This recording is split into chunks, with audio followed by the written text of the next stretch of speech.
तो एक तो पहले वाला है, तो बेल के मुद्दे पर कल बहस होना है इस समय। तो कल 2 बजे से बहस होगी, तो फिर और डिटेल आप पहले वाला कौन सा मामला बच गया है? पहले वाला देखिए हर रोज नए नए केसों का खुलासा हो रहा है। तो दो कुछ जितना आंदोलन समय पहले से लोग जाते हैं, तो आंदोलन में तो जानते हैं कि केस उस हो जाता है। जैसे एक बार ये डाक बंगला चौराहा पर जो था, धरना प्रदर्शन के दौरान जो केस वगैरह हो जाता है, तो उसी के संबंध में जो है सो एक और केस को इस बार इस बीच में कर दिया गया है। तो पप्पू यादव के लिए मुश्किलें कम होने का नाम नहीं ले रही हैं।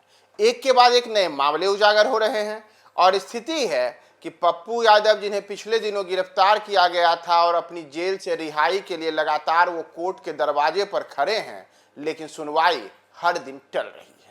नमस्कार, मैं हूं प्रियदर्शन और आप देख रहे हैं न्यूज फॉर नेशन और हम बात कर रहे हैं पप्पू यादव की, यानी कि पूर्णिया से निर्दलीय सांसद पप्पू यादव, जिनकी गिरफ्तारी पिछले दिनों हुई थी 31 साल पुराने एक मामले में, जो मामला एक मकान पर अवैध रूप से कब्जा करने को लेकर था। और उसके बाद उनके कई पुराने आपराधिक इतिहास पुलिस ने खंगालने शुरू कर दिए और अलग अलग थानों में जो उनके खिलाफ मामले दर्ज हैं, उन तमाम मामलों को खोलने की तैयारी पुलिस ने की और अब एक के बाद एक नए मामले आने लगे हैं। तो इन तमाम चीजों के बीच आज गुरुवार को पप्पू यादव की जमानत को लेकर के फैसला होना था, लेकिन पप्पू यादव को आज भी जमानत के लिए जो उनका इंतजार था वह इंतजार में ही रह गया, क्योंकि पप्पू यादव की जमानत याचिका पर आज भी सुनवाई नहीं हो सकी।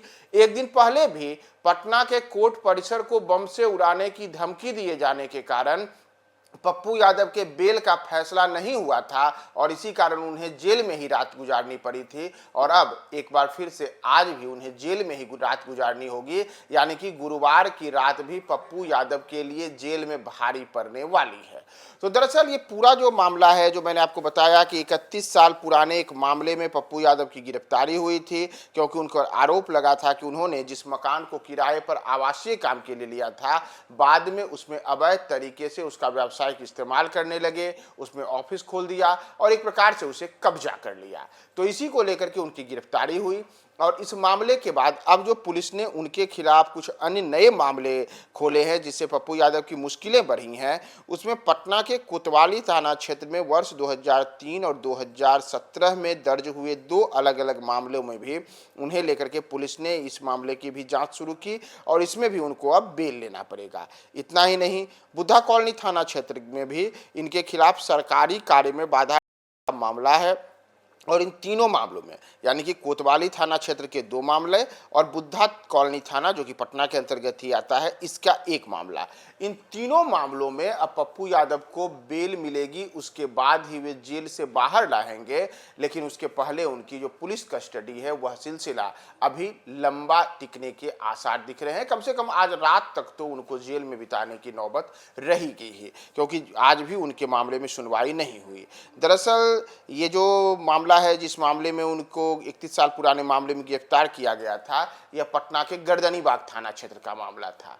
तो उसमें उनको बेल मिल चुकी है, लेकिन 3 अन्य मामले, जो कि 2 कोतवाली के और एक जो मामला है वह मामला बुद्धा कॉलोनी थाना क्षेत्र का है, इन तीनों मामलों को लेकर के अब कोर्ट में सुनवाई होगी। और दरअसल आज जो है, आज कोर्ट में उनके मामले की सुनवाई नहीं हो पाई और इसी को लेकर के अब बताया जा रहा है कि शुक्रवार को अगली सुनवाई होगी और उसके बाद ही पप्पू यादव की जेल से रिहाई को लेकर के, यानी कि बेल के बाद जेल से बाहर आने का जो रास्ता है वह साफ हो सकता है। लेकिन फिलहाल पप्पू यादव के लिए मुश्किलों वाला सफर अभी बरकरार है और अब नजर कल अगर उनके मामले की सुनवाई होती है तो कोर्ट के फैसले पर रहेगी कि कोर्ट से उन्हें बेल मिले या फिर उनके जेल में रहने का सिलसिला बरकरार रहता है। थोड़ा सही करने सर क्या कुछ हुआ? देखिए, आज वो संजोग बस ऐसा रहा कि बम की जो अफवाह थी, तो 12 बजे के बाद सारे जांच पड़ताल के बाद जो है सो ये कोर्ट को खोला गया था। लेकिन एक वकील साहब की मौत हो गई थी, जिस वजह से कंडोलेंस से वकील साहब से कोई आज बहस नहीं कर सकते थे हम लोग। तो इस वजह से इनको 2 केस में और कस्टडी लिया गया है।